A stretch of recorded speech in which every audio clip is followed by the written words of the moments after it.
So my friend Gio, and the story that's about to unfold and be told happened because my friend Gio, whose birthday it is today, is an absolutely crazy person, but I would recommend everybody needs a Gio in their lives. Because, you know, Gio's the kind of person, if he asks you for his opinion, if he wants to know what your opinion is, he'll tell you. You know, he's a person who asks for forgiveness rather than permission, but he's also somebody that challenges the status quo, challenges the people who challenge the status quo. And so the story that you're about to hear is a very deep and heartfelt story. It's something which is good to do in the afternoon rather than the morning. But at the end of the day, it's about people, it's about humanity, it's about caring enough to affect change. What is the exact topic? What was exactly the topic? You're off. I got the mic, Gio. Oh, it's about incarceration. It's about vulnerability? No, your topic was vulnerability, and your topic generational incarceration. And raising the barn. And raising the barn. So just to set this up, so you're going to hear from some people who met serendipitously because of this crazy person's desire to come to California. Sure. And I didn't ask you to come. You know, I didn't ask you to. I didn't ask you to. You know, you wanted to come. I didn't say no. No, but anyway, and then, but Andy Dixon, when Andy does get the mic, you're going to meet a man who will explain to you that that life in the prison yard, that respect that you earn in prison is much like respect you get online. And that if you think you earn street credibility by being online, wait till you get to try to get credibility in the prison yard. And getting respect and understanding the social status and social standing, what you worry about from social media is nothing like living through 27 years of life without parole. And it's some pretty heavy stuff. So anyway, I just wanted to embarrass my friend Gio by telling him I love him. And I think he's terrific. Any signs that you see here are because Gio decided to bring them from New York or someplace else. If you ever see someone in the hallway with a frame around him, putting it around your neck, framing you, it's his crazy way of framing the moment. But anyway, Gio, thanks for everything you've done. And now, Mistress of Time, set it up and let this session begin. This is Gio, it's Andy, it's Jessica. So Jessica, you came in from Chicago. And Linda, Linda's here too. And Andy and Linda, they drove here nonstop from Nashville. They actually didn't sleep. They drove straight through from day and a half, and they didn't sleep till last night. Gio, I'm not talking about what you did, but here you go. It's your session. Okay. So we're here, and he just blew everything out of the water for me. So I have to start from a whole different perspective. So what I'd like you to do, if you wouldn't mind playing along with me, is close your eyes. Just close your eyes, and I want you to think about what it's like to be in the darkness. And then I want you to think about what it's like to be in the darkness for 27 years. That's a long time to be in the darkness. And my friend Andy Dixon knows that darkness very well. And in that darkness, we found a little light at the end of the tunnel. And instead of staying in the darkness, he took a risk. And what we're doing here today is kind of exploring how one person taking that risk to make a difference can actually make a difference and maybe take back the future. And Andy Dixon is here. He was involved. Jeff introduced Andy to Jessica, who's here. And we kind of built a barn raising. And now we're on an adventure and a tour to take this barn that was raised and plant seeds of a barn raising and seeds into communities that they can do it locally and make a difference in their own community. And part of that is called a breakout tour. And the brief concept of that is to break kids out of prison before they get in. And how we're going to do that, we want your help to help us to go around the country and talk to people, and communicate and find places and help us organize and strategize and find locations and just kind of build a community that we know we can do because we are the people and we have a voice and we can make a difference. We can change the future. So in the next 16 minutes, we're just going to talk about, with Andy and with Jessica, about the future of the future and how maybe we can together make the future a place for the future. So, Jessica.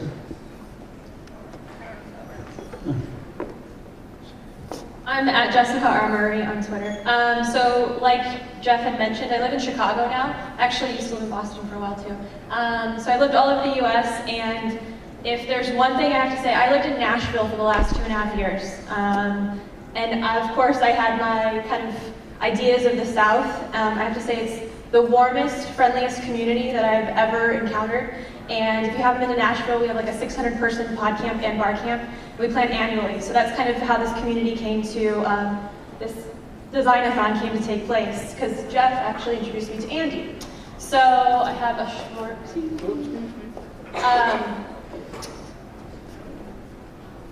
so I was introduced to Andy Dixon. Like I said, we have a really collaborative, huge community of just geeks and nerds, marketing, technology people in Nashville.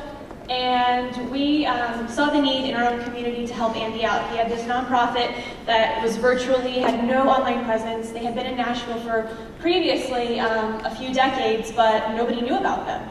They didn't have the funding, and we worked with a budget of $0.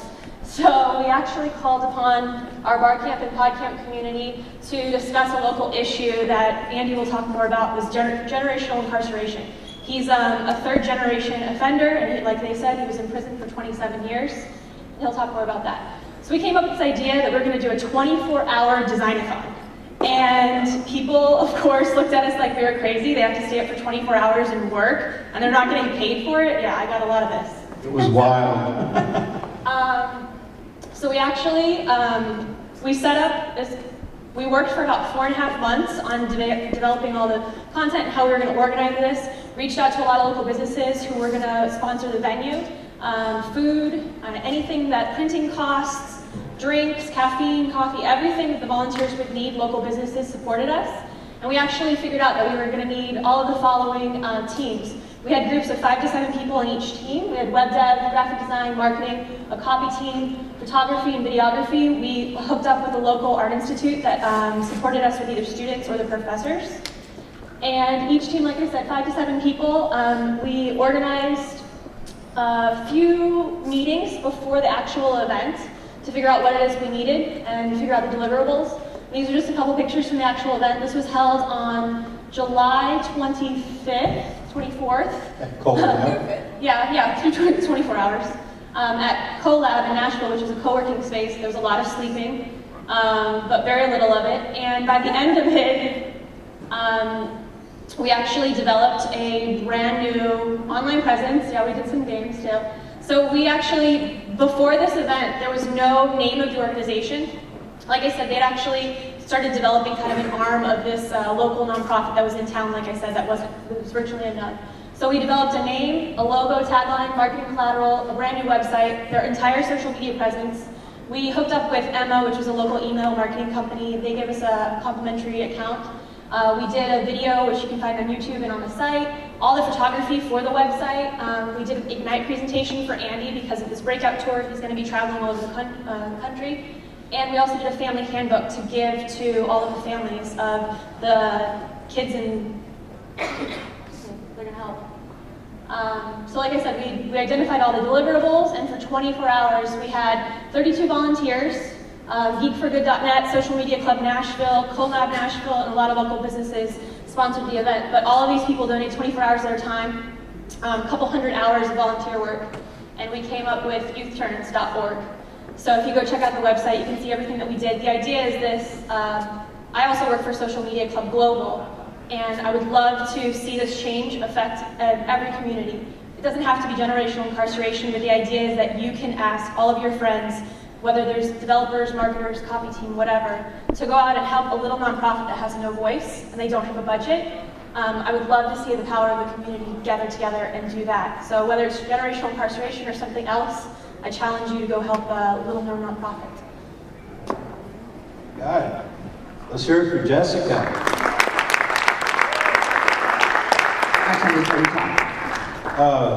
My name's Andy Dixon, as we just heard. And I'm going to start before you talk, if you don't mind. My wife, she rules. I told him I was going to surprise him. My name's Linda Polk. And in 1998, I went into prison, assigned there by a social work program I was in.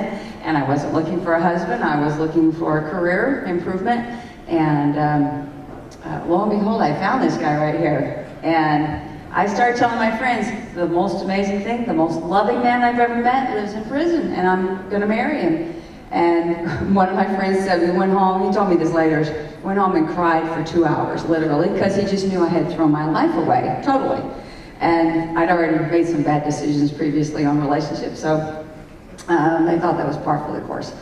Well, just as an example to show you who we're dealing with. You know, last week, 2 weeks, we were all across America, this reverend was gonna burn Qurans. And I think a lot when I'm mowing, so I was out mowing the grass and I'm thinking, I'm gonna do something about that. And I'm gonna use his own methods. And so I went in the house and I wrote this letter and I was gonna put it on YouTube and I was gonna say, you know, Reverend, I'm gonna do an eye for an eye. For every Quran you burn, I'm gonna burn a Bible. But we live in the Bible Belt of America, and Andy knew, whoa. He read my letter, he said, Linda, this is kind of hypocritical and critical. So he says, let me have it, and he rewrote my letter.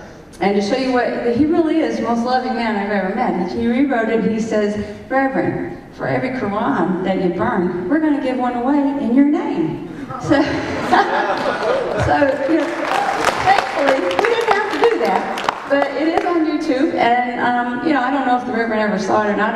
I'm very thankful that, you know, he decided not to go that way. But Andy's always looking for ways to be more loving, and he used to be a really not loving person. So, as a school teacher, I know I've had lots of kids who you think, oh, they're going to prison, they're already in hell, and they're going to stay there the rest of their life. But I can tell you one of the messages that we have to tell people, just because a person is where they are right now doesn't mean they have to stay that way. And we hope to, you know, get a lot of people together so that those who appear to, you know, be those who are going to have offenses and be in prison the rest of their life, hopefully, like Gio says, we're going to break them out of prison before they get there. And he can do it. He can lead us there. Thank you, hon. That's my wife.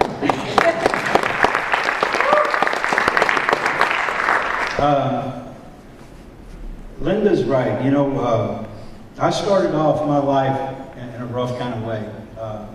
I was third generation incarcerated.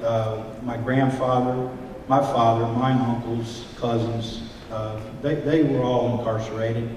And growing up, crime for me was about as normal. You know, if like your dad's a lawyer, you might grow up to be a lawyer, or, you know, whatever business your father was in, you might aspire to be doing that, or something akin to it. And for me, I got gratification from my family when I would go out and do what's called a good earner. You know, make a lot of money in bad ways. And I remember always wishing when I was growing up that I could be like the other kids and do what they were doing, go to ball games, hang out with their parents in camp and all that stuff. But to cut to the chase, I just didn't see that as an option for myself. So everybody told me what my destiny was, which was to go to prison. And so, no surprise, I went to prison. And that's where I wound up. And I was there for 27 years. The only way I got out was the Supreme Court, by a unanimous decision, realized I had an illegal sentence. With that said, that doesn't mean I was innocent. What it means is that they just gave me the wrong kind of sentence. So, but things happen, things change, and I was challenged by a priest in prison who got me thinking about the word can't. And he had me thinking on that word for a long time, and he challenged me to come out of the world of can't into the world of can do. And it's a long story, but to make it short, I broke away from the prison gangs. I broke away from the prison mentality, the prison structure, and I started looking at myself as no longer being a prisoner, but being a monk in a monastery. I changed my mind about where I was. The prison didn't change, but I did. And I knew that inside prison, I could grow. I did not have to be stagnant. I could grow. I could be a loving person. I swore off violence. I swore to never commit violence again, and sometimes to my own detriment, but that's okay, because at the end of the day, nonviolence is, in my opinion, the only way that's going to save this planet. And you have to think of things what's the most loving thing to do first before you start off on these negative things. But anyway, my passion is to make sure that generational incarceration children do not wind up like me going to prison because they don't have to. These kids can be reached, these kids can be mentored to, and they can be diverted from those prison cells. The officers that were up here a while ago, I had a great opportunity to talk to them out in the hall, and there's some initiatives going on right here in Boston. I thought, wow, you know, this is really great. They're doing some really great stuff. And one of the things that about Boston, here in the Boston area, you have 34,000 children that have a parent in prison. That's here in your own community. If these kids don't have an intervention, half of them at least, and that's a conservative estimate, will fill a prison bed somewhere in the state of Massachusetts. Half of them will commit crime, rape, robbery, murder. So if we get to these kids, think of all the victims that never will be, and think of the lives saved. So this is a good thing to do. And like Gio said, we're on a breakout tour. We're going all over America, and we're asking people to create in their community what Jessica and the Geeks of Nashville got together and created there for our organization. It was done in Nashville. It can be duplicated all over the country. And we're wanting to empower people in every community to start this in their own community. We will foster it with you, help you walk through it, show you how to run it, and how to make it work. And it's something that's worthwhile and worth doing. Because at the end of the day, you're going to have to know you're involved in a win-win. Because when you keep these kids from going to prison, you do a great thing. And one of the things we're working on, and it's really cool, is a technological component. We want to teach these kids how to interact with the internet, because believe it or not, our kids mostly are poor, so you know they need laptops. We're going to make sure that they get them. We're going to work on that. There's a lot of different things that we're working on, and I'd like Gio to speak for a moment about some of the things that we're working on and we're doing. And I would encourage every one of you to get involved in some way. I mean, with a tweet, talk to a friend, talk to a neighbor, stir it up, mix it up. And also, I would like to ask that you support a bill that's before the United States Senate right now that's going to do an overhaul of the criminal justice system, and starting with a blue ribbon panel. And that bill was introduced by Senator Webb. And I'd like for you just to Google it, look at it, check it out, see if it resonates with you, because we do need a rehaul of our criminal justice system. There are just too many people in prison that don't need to be there. They need to be in rehab, not in prison. And prison should be a place for this guy that this officer out here was telling me about that spent 5 years or 2 years for shooting a cop. And they had to let him go because he had all the drug dealers in there. Those guys need to be in rehab, and the guy that's committing violence and shooting police officers, that's the guy who ought to be having a bed. I mean, it's insane to do it the other way. But anyway, Gio? Yeah, so we have some movement going forward, and we'd love to get your cooperation. And we created a Twitter handle called Breakout Tour, and part of our tour is Andy's a wonderful musician, songwriter, and speaker, and so we want to go around speaking and in these salon type of environments where people are more intimate. And we're looking at all sorts of stakeholders, whether they be parents who are confused about their children who are at risk, whether they're in wealthy or poor neighborhoods, whether they be the police, or whether legislators, or people who are confused about their children as well. Part of the thing is not only generational incarceration. A lot of kids are seduced by the concept of as Andy talks about, people who are involved in the criminal lifestyle. They tend to be very charismatic and attract other kids who are not into that lifestyle. So one of the things we are moving forward is taking this barn raising that Jessica was talking about and really finessing that and planting this kind of like Johnny Appleseed. And we'd love your help. And so Andy Dixon at Andy Dixon without an O, and I'm Gioco.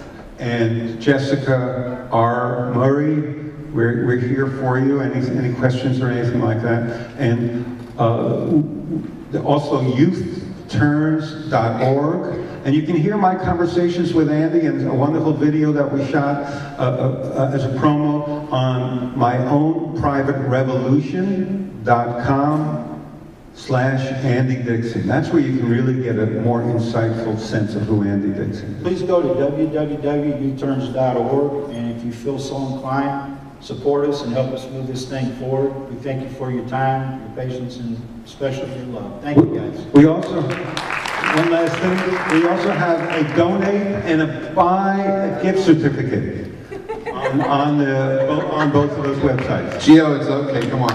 Give it up, guys. And happy birthday.